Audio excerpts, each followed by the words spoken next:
up, y'all? It's your girl QueensteezTV, and I am back with another video. Y'all already know what time it is. It is Spooktober, and we have another story time for Spooktober. So when I was looking at my last story and I gave y'all that cabin story time, a lot of y'all were asking if I had any more CPR story times. So unfortunately, yes, I do. So today we're going to be getting into another one of my CPR horror story times, and this right here is the reason why I quit doing CPR. So if this is your first time here on my channel, make sure that you hit that like button, hit that subscribe button. Come on, y'all, we are almost at 10K subscribers. Like, come on, y'all, we are less than 20 people. Hit that subscribe button, share it with some of your friends, y'all family. You know what time it is over here on QueensteezTV. But let's get into this story. When I come through, man, you know that I be big ballin'. Work hard, play hard, man, I put my all in. The deal's getting bigger, man, they won't stop calling. They thinking that I'm mellow and I'm just recharging. Work hard, play hard, man, I put my all in. The deal's getting bigger, man, they won't stop calling. They thinking that I'm mellow and I'm just recharging, So, if you guys have been following me for a while, you guys know that I used to teach CPR. Having on the used to, okay? So basically, I work for myself. I ran my own CPR company, but I would work with another company that would like give me gigs. So they would find people and be like, hey, these people want this class done. Would you like to do it? Blah, blah, blah, blah, blah. The only thing I really didn't like about this company is that they would keep it like pretty vague. Basically, they would tell you, this the city, this the time they want you to be here. And basically, that was it. You didn't know where you were going. Like, you could try to pre-Google it to kind of find out where you were going. But other than that, they didn't give you much detail, which that should have been a red flag to begin with. And sometimes this company, they still hit me up like, hey, you still do CPR? I'd be like, hey, yeah, no. From y'all, it's a no for me. So this time, they sent me an email, whatever, was like, hey, this is the gig. This is what they paying. Do it look good, so y'all know how to go in my bag and type, add them digits up. Okay, if it don't make money, it don't make sense. So I had to see, is the price right, okay? So after I tallied them and seen that the price was right for my time, I said, cool, I accepted it, right? So usually for a beginner, like really a first time CPR class, it takes around 8 hours or so, right? And I mean, this is like a full CPR first aid, like an everything class, right? So you plan to be there all day. So these people was like, they wanted it done from 6 a.m. to 2 p.m. or 2:30-ish, around that time. So I'm already like, okay, I'm gonna have to get up around 4 because, you know, I had to get up and load my supplies in the car, the defibrillators, the dummies, and all that stuff.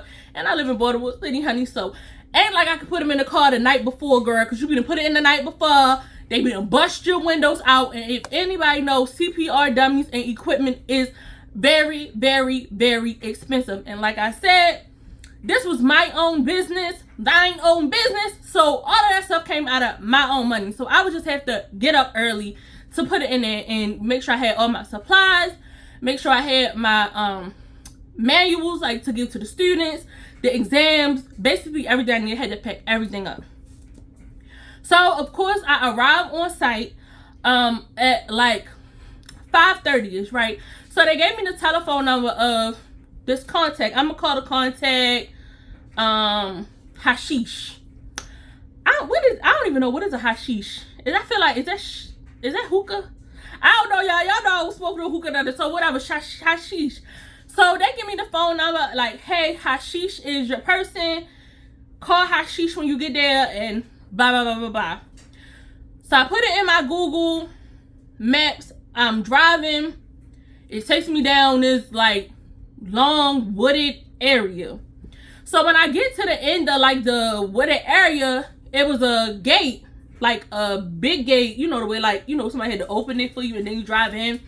That was chain linked. So I'm driving up, I'm like, why the gate locked if they were expecting me? So I'm calling Hashish, he'll answer the phone. I'm texting like, hey, I'm the CPR instructor. I'm supposed to be meeting you today. I'm back here and the gate is locked, blah, blah, blah, blah.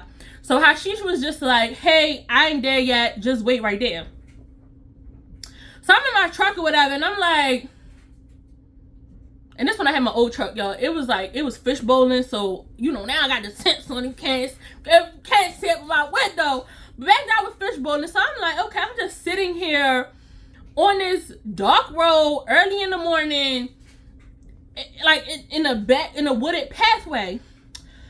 So I'm just sitting there, and at this point, I'm like, I'm not cutting the car off, because y'all remember what happened in Pennsylvania. I'm like, yeah, I'm not cutting the car off. And I'm like, the only bad thing is it's a one-way road. So I'm like, if something did happen, baby, I was going to have to put it in reverse, Terry. I was going to have to put it in reverse and punch it, okay? I was going to punch it out of there. I mean, Dukes of Hazzard style. I don't even know if I would have turned around to look. I'd have just been riding out on them.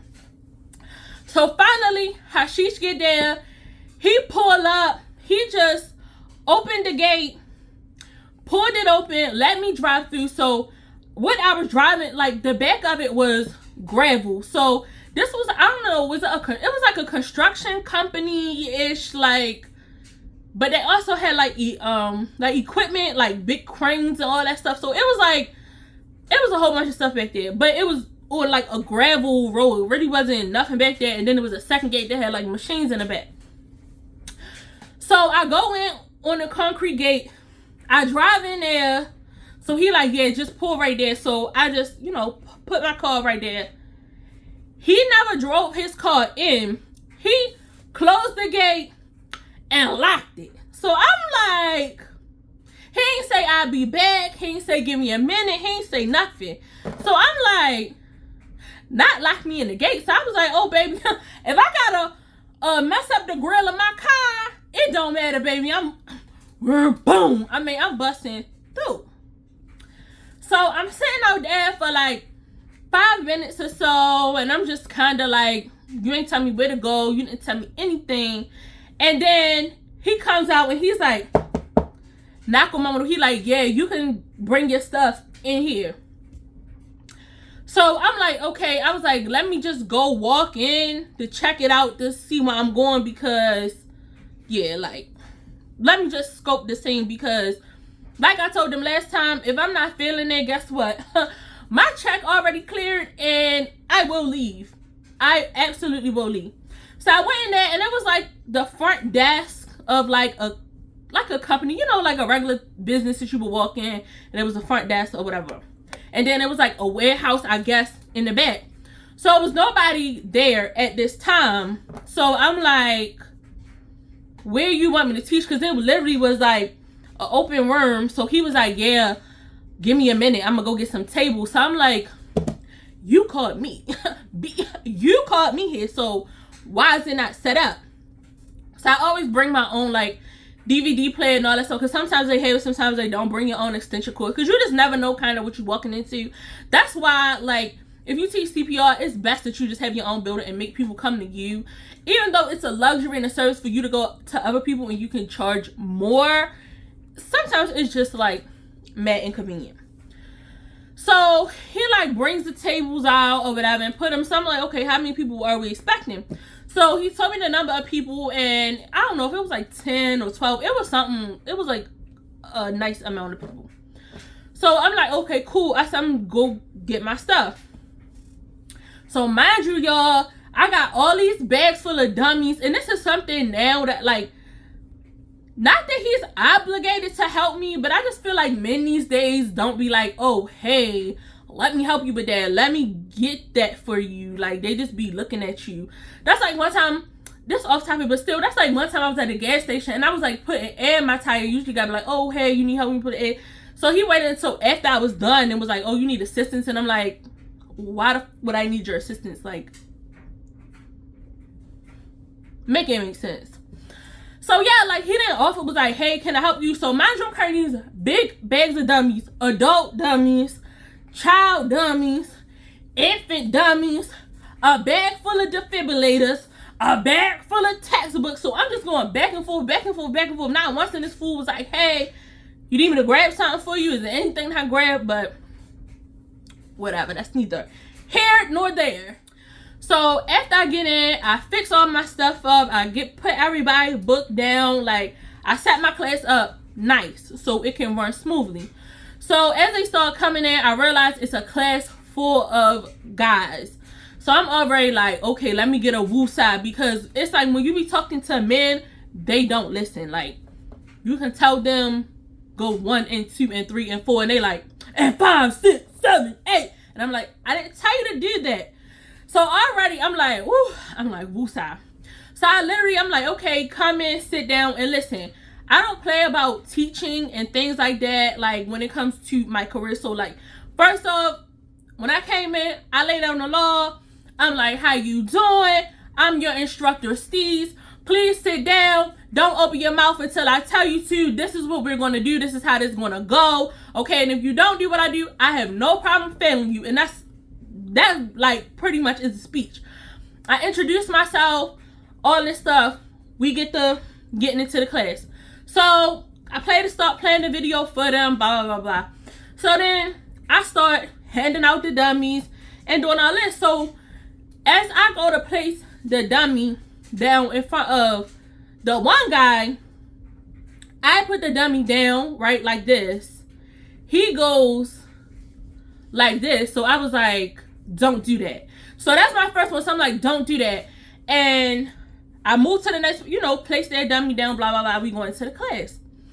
So I'm talking, explaining this. So the guy who do this, he started clowning around, like, I don't know if he was trying to be the class clown or try to be funny, but like, yeah, I'm not that girl. Like, I'm sure y'all know I got a lot of sass and a lot of pizzazz. Like, yeah, I'm not that girl. If you want to try, I'm going to go toe-to-toe with you every single time, okay? I'm going to go toe-to-toe with you every single time, because like my mother told me, don't let nobody talk no shit to you, so I don't care where it's at. And guess what? This bow down, bow, this mine, okay? So don't get snappy, snazzy, trying to show off with me, because we're going to keep it professional, but yeah, I'm going to give it back to you. So he started doing all this, like trying to show off in front of the class, and I was like, look, I'm not about to do this with you. I said, make sure all this that you're doing, go to the pen when it's time for you to do your test. I said, because please, let me reiterate, if you don't pass, that don't have nothing to do with me. Guess what? I'm packing my stuff up, I'm getting in my vehicle, and I'm going where I gotta go. And then remediation, I'm not coming back for remediation, okay? They can send another instructor out here for all that. I'm not doing all that, right? So he keeps going on and on and on. We going through the actual class. We get to doing compressions. So I'm coming back around to switch the dummies out. So I go to put that dummy down. He like grabs my hand again. So I said, this your second warning. Don't touch me again. So I said it like that. I didn't say, don't do that again. I made sure I said it really loud, because we're in a room with 10 other guys, so that they can either be like, hey, bro, chill out, something. So I told him, I was like, don't touch me. Okay? Do not touch me. So it was an older guy that was in the class, and I guess that he was like, I don't know if he was their boss or their supervisor. So let's just call the guy Johnson. He was like, Johnson, look, leave her alone, dude. Like, just come on so we can get through the class. So I was like,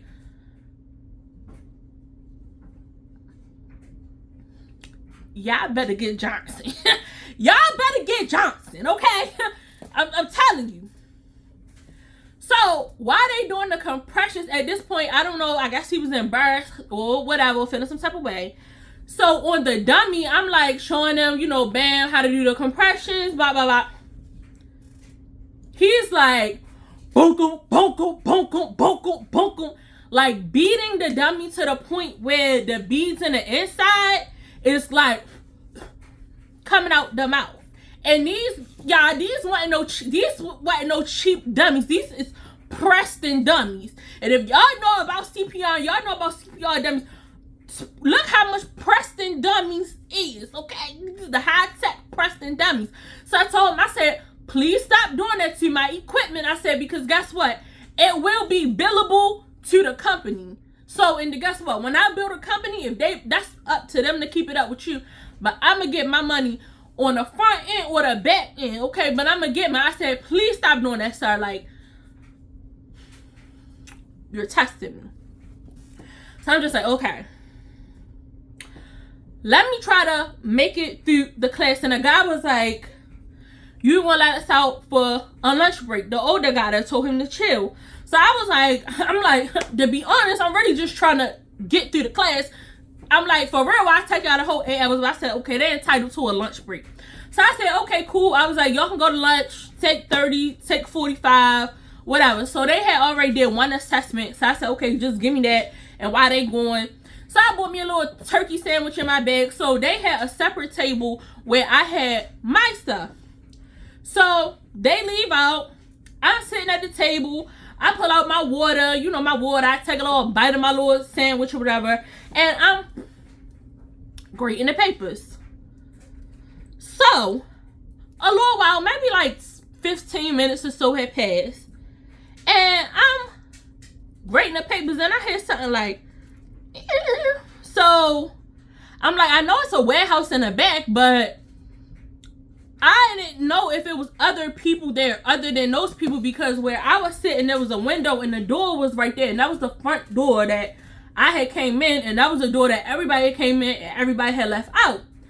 So granted, behind the counter, it was another door. But I'm like, I didn't know anybody to be back there. Or, I don't know, they didn't say nothing about nobody being back there. Everybody came through the same door I did. And the other gate that was outside was locked. So I wasn't under the impression that anybody was in there. So, I'm sitting there, grading the papers, and I hear the door go.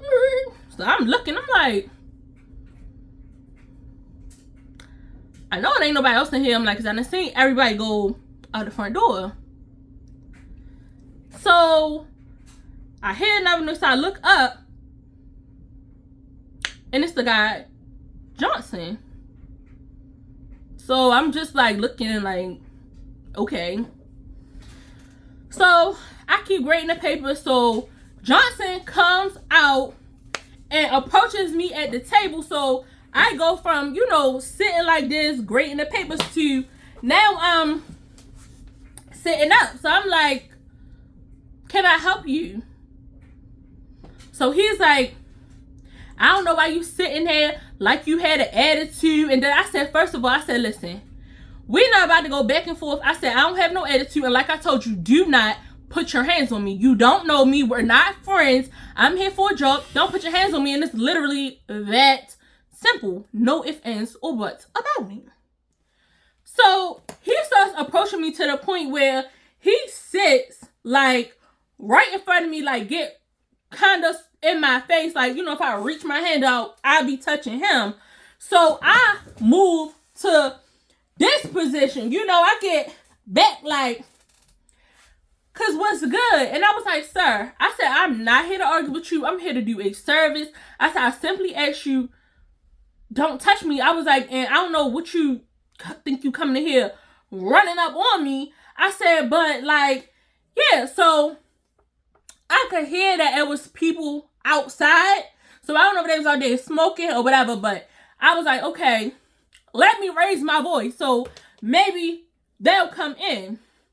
So he stands up and he like, ain't nobody say that, but you acting all stink because somebody touched you. I said, yo, back the fuck up, okay? That's what we, like, that's what we doing. Back up. So I'm like, I know these guys hit me. You know, they all, you know, they all there laughing and all that. I'm like, you know, I know QueensteezTV is loud. You know, I know I'm a little bit loud. So I'm like, I know they heard me. So I scooped my chair back. Because at this time, okay, Johnson, Mr. Johnson, you're approaching my personal space. Okay? I done asked you to back up. I done backed up, put some space in between us. You standing up, hovering over top of me. I done backed up again. So at this time, I stand up. And I raise my little scrub top up to show Mr. Johnson what type time I'm on. Yeah. Because Queen Steez don't always have to reach down in her purse. I could reach down in my bra. I could pull it from on my stomach. I can get it from wherever you want it. It might be down on my thigh, or it might be on my hip. But no, I got that thing in my dip. Don't run up on me, you little bitch. Not you thought what? So at this time, so when it get like that, and I'm standing up and he's standing up, so the guys start coming back in. So the older guy is looking like, what's going on? So Johnson is like, oh, she threatened me, she threatened me, she threatened me.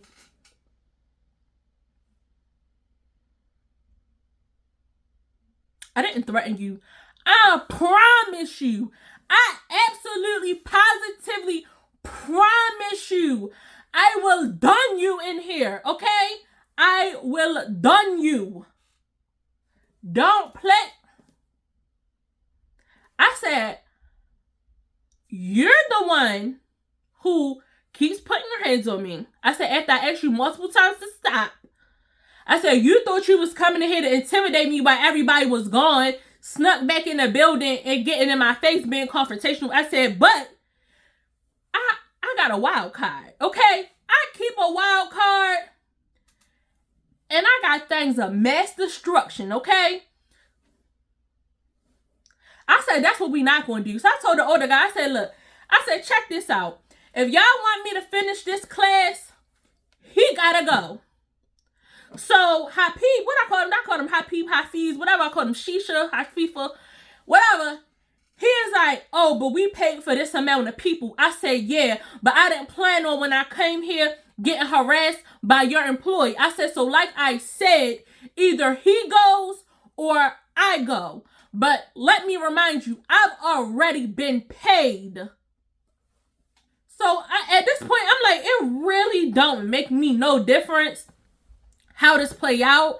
I said, but y'all have literally sat here watching this man taunt me, put his hands on me after I asked him several times to stop. Y'all in a little jokingly manner said, haha, man, yeah, Johnson, yo, leave her alone. I said, when y'all heard us going back and forth, y'all was right outside the window. I said, nobody came in here. Nobody said nothing with him walking back. Like, what? You talking about who you paid for? I don't care what y'all paid for. So I told him, I said, check this out. I said, that's fine. I said, he don't have to leave. Y'all can stay here. I started packing my things up. And then the older guy was like, whoa, whoa, whoa, whoa, whoa. Oh, yeah, we did. We already paid for this. So he was like, Johnson, you gotta go, man. You gotta go, man. So I don't know where Johnson went. He went outside. He could have just really went in the back because that's what he did the first time. He just went out and circled back around and came back in. But whatever. I finished the class with them, with the other people. They did their little task. They did all that. I marked Johnson as no, right? I packed my stuff up. So when I'm leaving, Hafiz, he's like, oh, you want me to help you out? I was like, oh, funny. I was like, now you want to help me out. So I said, cool. I let him put the stuff in my truck. Cool, put the stuff in my truck. So he's like, hey, will you be able to come back to do some of our other employees? He's like, you know, and I'm kind of sorry about what happened with Johnson, but he one of our supervisors and we really need him to be certified. And I said, yeah, I don't have nothing to do with that. I said, and to be totally upfront with you, no, I will not be back at all. I said, so it was nice seeing you. Nice meeting you. I will not be back. So the very next thing that I did was call the company, right? So I called the company. I'm like, hey, y'all done sent me out here to this construction site. This man out here kept putting his hands on me after I asked him not to. I said he came in, confronted me, got in my face, did all this stuff. I said, and he was put out of the class. So the company, this is another reason, this is why I don't fool with them. They're like, oh, well, they pay for this amount of people. I said, okay, did you not just hear anything that I just said? Did you? And they was like, oh no, we don't care. I said, look, check this out. I said, F them, F y'all. I said, don't ask me nothing else. I said, and guess what? The check better head clear, okay? Because I need my mileage. You turned in the mileage, you know, after you had got done. After I got back to my destination. I said, and my mileage check better be in there. I said, because y'all don't value the people that y'all work with and the people that you're contracting with. I said, I don't have to subject myself to that. I said, you know what? Y'all done put me in one too many sticky situations where it could have got crazy for me. I said, so no. This is the end of our working relationship. Do not call me. Do not text me. Do not email me. Do not ask me a goddamn thing. And y'all know I always leave y'all with a moral of the story. The moral of this story is when people put you in sticky situations and show you who they are the first time, like this company had already put me in a sticky situation when they had sent me out to that place out in Pennsylvania, knowing that them people did not really mess with my kind of people. That could have been a horrible situation right then and there, right? I should have known right then and there, don't work with these people no more because they do not care about you. And just because people pay good, okay, this is the second moral of the story. All money ain't good money, okay? Now, did they pay well? Was the contracts fat? Absolutely. But dang, they used to put you in life and death situations to get that money. No. I'm not going nowhere being assaulted by anyone, being harassed by anyone. Hell no. So, with that being said, oh, what else? Y'all know I always tell my girls, y'all better keep something on y'all because people these days play entirely too much. And like I said, after this happened, that was the end of my CPR career. I was like, you know what? I ain't got to deal with this. I'm good doing what I'm doing. And all that stuff, it was extra money. It was play money. And guess what? I still got play money. So, yeah, that was the end of that. But I hope that you guys enjoyed this story time, child. It's always something spooky going on around here in these parts. So, if you like this story, make sure you hit that thumbs up button. If you haven't subscribed already, y'all better subscribe. Get me to 10K before the end of the year.